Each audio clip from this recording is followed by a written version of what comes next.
Class 9 के सभी भैयाओं का ऑनलाइन कक्षा में स्वागत है। आइए आज की इस कक्षा में हम लोग आपके व्याकरण की पुस्तक नवयुग हिंदी व्याकरण तथा रचना से आपके पाठ्यक्रम में दूसरा पाठ समास का अध्ययन करेंगे। तो आइए सबसे पहले जानते हैं समास किसे कहते हैं। समास की परिभाषा है दो या दो से अधिक शब्दों के मेल से नए शब्द बनाने की क्रिया को हम समास कहते हैं और इस विधि से बने शब्द को हम समस्त पद भी कहते हैं। अब दूसरा प्रश्न उठता है समास विग्रह किसे कहते हैं। तो समास विग्रह जब समस्त पद को अलग अलग किया जाता है उससे हम समास विग्रह करते हैं, अर्थात समस्त पद को अलग अलग करने की प्रक्रिया ही समास विग्रह कहलाती है।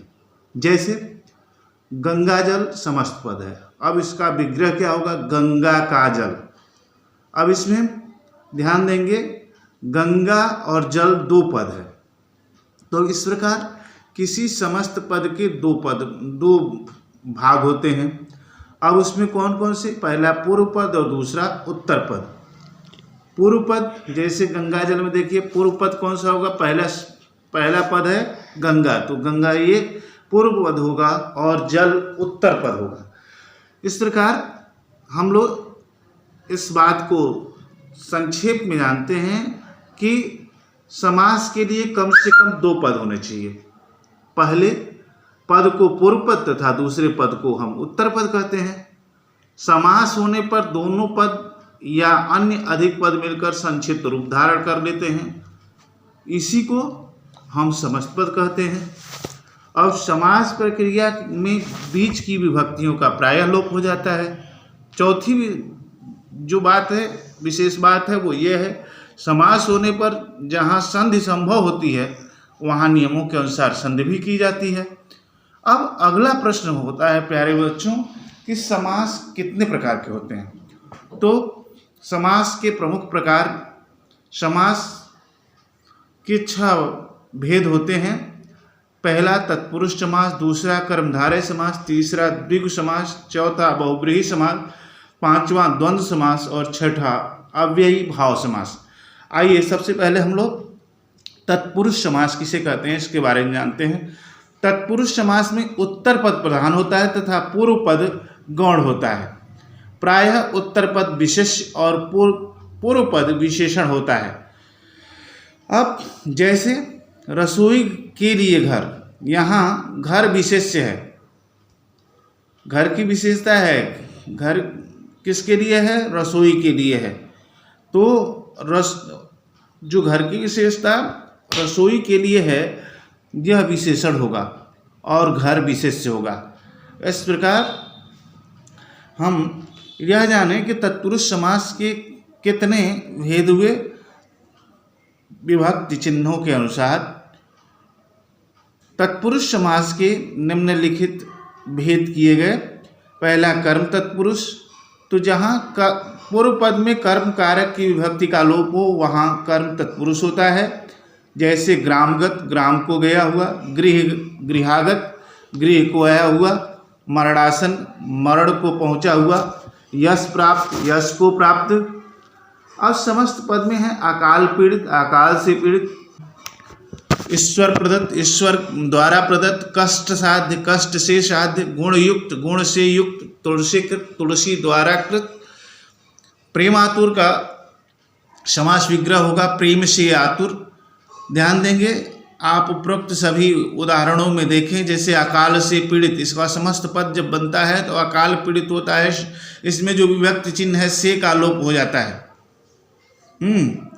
अब उसी तरह से भूख मरा, भूख से मरा, मदमस्त, मद से मद, मन गणंत विग्रह होगा मन से गढ़ा हुआ, मन माना, मन से माना, शोकाकुल, शोक से आकुल, सूर रचित, सूर द्वारा रचित, हस्त लिखित, हस्त से लिखित।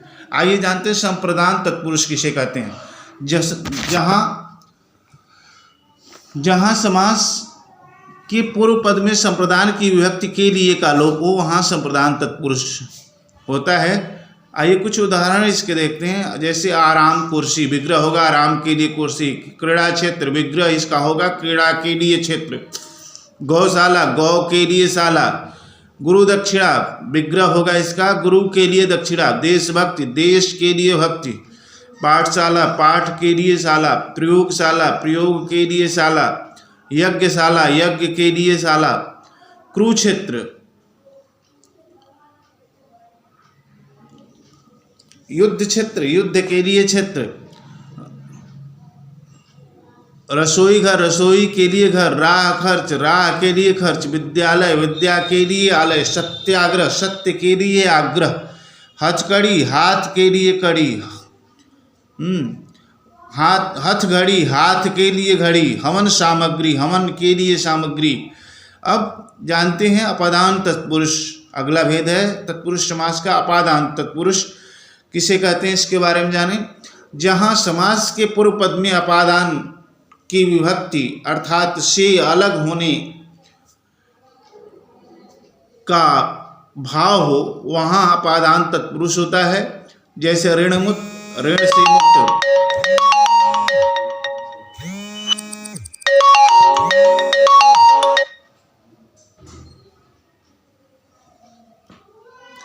ऋण से मुक्त। गुणहीन, गुण से हीन। जन्मांध, जन्म से अंधा। देश निकाला, देश से निकाला। धनहीन, धन से हीन। पथ भ्रष्ट, पथ से भ्रष्ट। भयभीत, भय से भीत। रोग युक्त, रोग से युक्त मुक्त। संबंध तत्पुरुष, जहाँ समास के पूर्व पद में संबंध तत्पुरुष की विभक्ति अर्थात का, के, की का लोप हो, वहाँ संबंध तत्पुरुष होता है। जैसे समस्त पद है अछूतोद्वार, अछूतों का द्वार। अमृत धारा, अमृत की धारा। आज्ञानुसार, आज्ञा के अनुसार। उद्योगपति का विग्रह होगा उद्योग का पति। गंगा तट, गंगा का तट। गृह स्वामी का विग्रह होगा गृह का स्वामी। घोड़दौड़, घोड़ों की दौड़। जलधारा, जल की धारा। जल प्रवाह, जल का प्रवाह। उसी तरह से समस्त पद है आपका देश रक्षा, देश की रक्षा। दूसरा समस्त पद है देशवासी, देश का वासी। पर निंदा, पर की निंदा। पूंजीपति, पूंजी का पति। पुस्तकालय, पुस्तक का आलय। प्रेम सागर, प्रेम का सागर। भारत रत्न, भारत का रत्न। भ्रातृ स्नेह, भ्रातृ का स्नेह। मृत्युदंड, मृत्यु का दंड। आइए अब हम अधिकरण कारक की विभक्ति अर्थात में पर का लोप होता है, वहाँ अधिकरण तत्पुरुष समास होता है। जैसे विश्वास, पर विश्वास। आनंद मग्न, आनंद में मग्न। आप भीति, आप पर भीति। उसी तरह समस्त पद है काला, कला निपुण, कला में निपुण। कार्य कुशल, कार्य में कुशल। उसी तरह से गृह प्रवेश, विग्रह होगा गृह में प्रवेश। ग्राम वास, ग्राम में वास। समस्त पद है घुड़सवार, घोड़े पर सवार। ध्यान मग्न, ध्यान में मग्न। नीति निपुण, नीति में निपुण। पुरुषोत्तम, पुरुषों में उत्तम। युद्धवीर, युद्ध में वीर। व्यवहार कुशल, व्यवहार में कुशल। शरणागत, शरण में आगत। उसी तरह से अगला एक भेद होता है तत्पुरुष नच तत्पुरुष। जिस समस्त पद में पहला पद नकारात्मक अभावात्मक हो उसे नच तत्पुरुष कहते हैं। जैसे अकर्मण्य, न अकर्मण्य। अजर, न जर। अधर्म, न धर्म। अनचाही, न चाही। अनदेखी, न देखी। अनंत, न अंत। अनादि, समस्त पद है अनादि, न आदि। अनिच्छा, न इच्छा। अन्याय, न न्याय।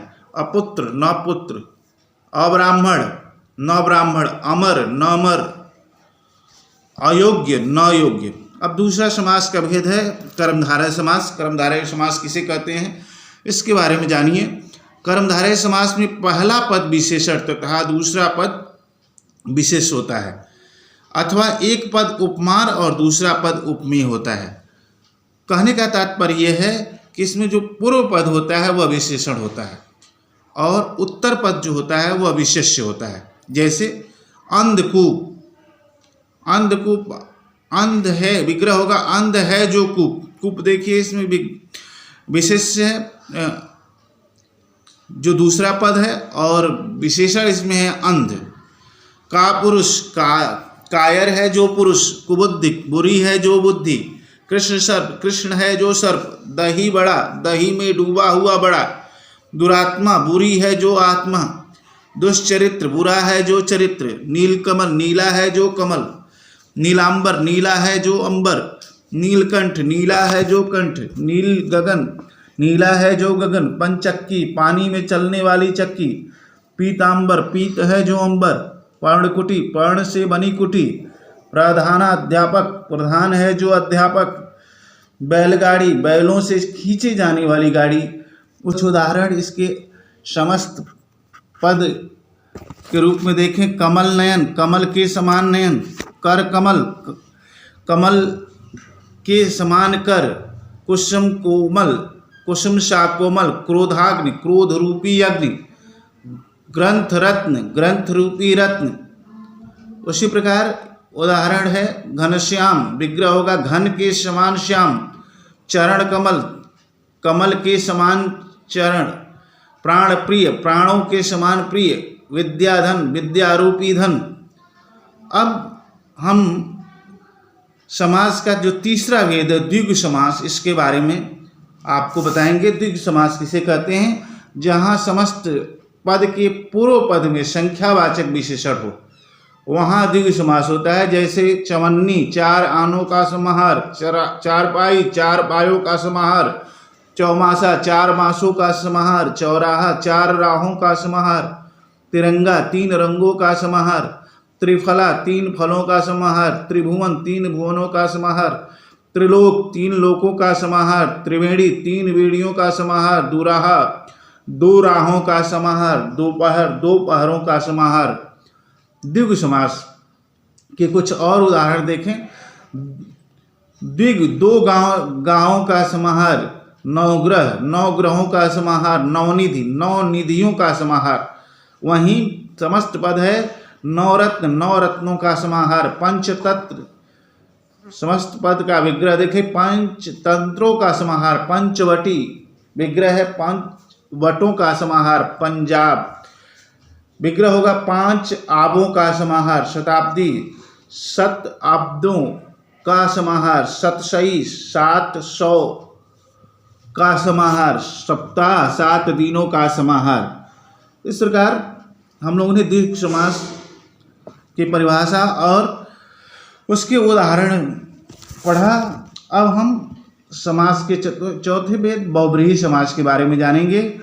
बहुब्रीहि समास किसे कहते हैं? प्यारे बच्चों, जहाँ पहला पद और दूसरा पद मिलकर किसी तीसरे पद की ओर संकेत करते हैं। जहाँ पहला पद अर्थात पूर्व पद और उत्तर पद मिलकर के किसी तीसरे विशेष पद की ओर संकेत करते हैं, वहाँ बहुब्रीहि समास होता है। जैसे उदाहरण है एक दंत, अर्थात एक दांत वाला। जो गणेश, एक दंत भगवान गणेश को कहते हैं। तो इसमें पहला पद एक और दंत दोनों मिल करके किसी तीसरे पद की ओर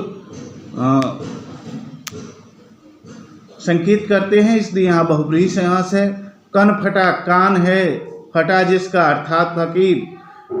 कमल नयन, कमल जैसे नयनों वाला, अर्थात राम। गजानन, गज जैसे आनंद वाला, गणेश।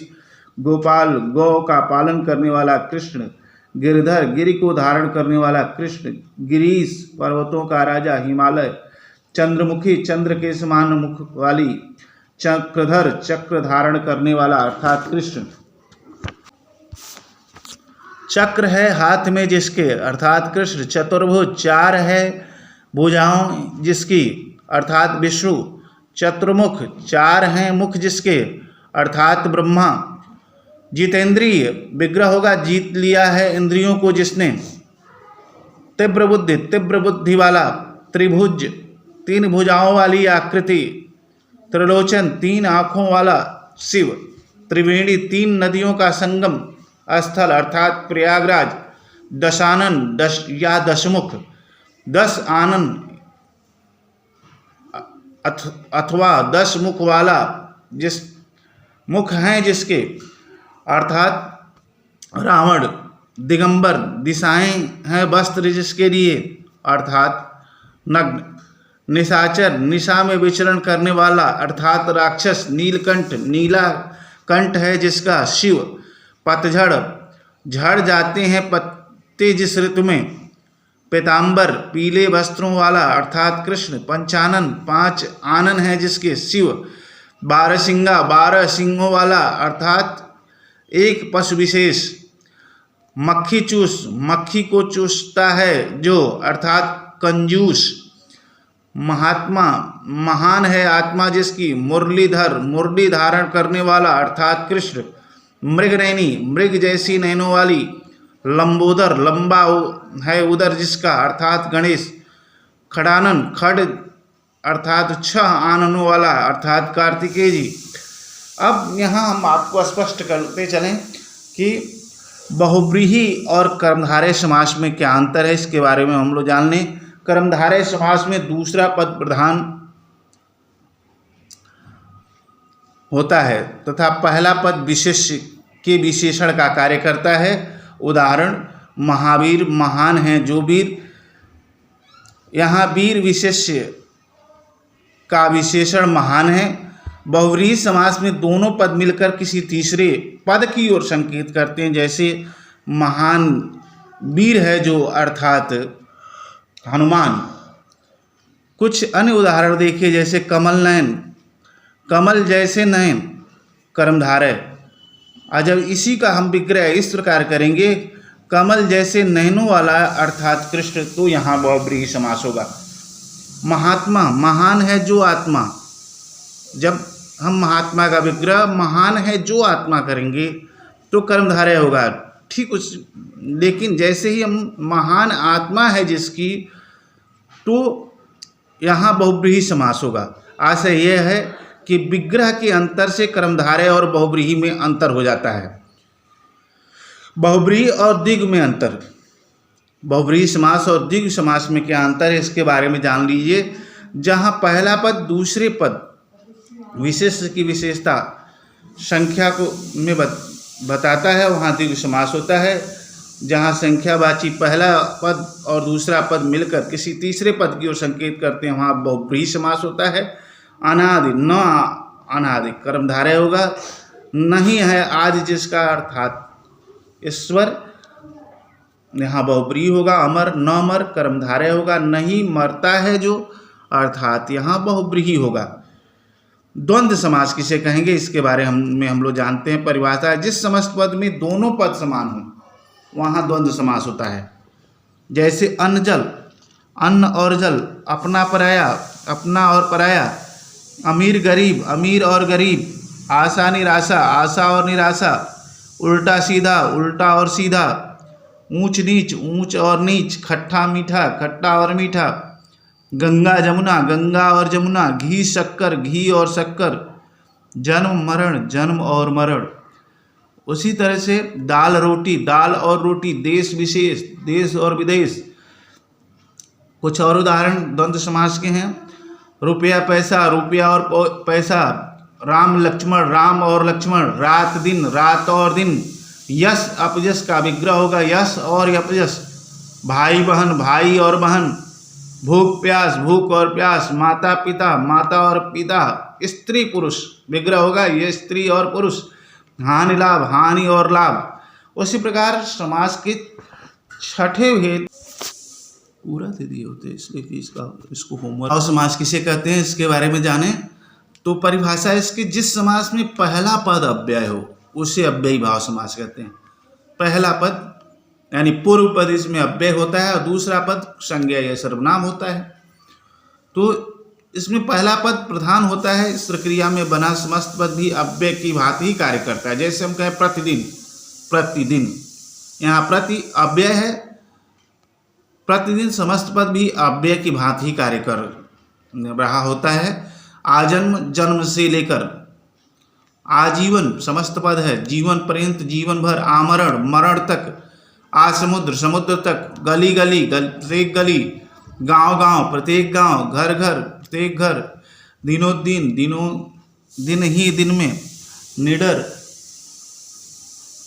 डर रहित निसंदेह संदेह रहित प्रतिदिन दिन दिन प्रतिवर्ष प्रत्येक वर्ष भर पेट भर के यथा नियम के अनुसार, यथामति मति के अनुसार, यथा विधि के अनुसार, यथा शक्ति के अनुसार, यथा समय के अनुसार, रातों रात ही रात, साफ बिल्कुल साफ, हर घड़ी हाथों हाथ ही हाथ में।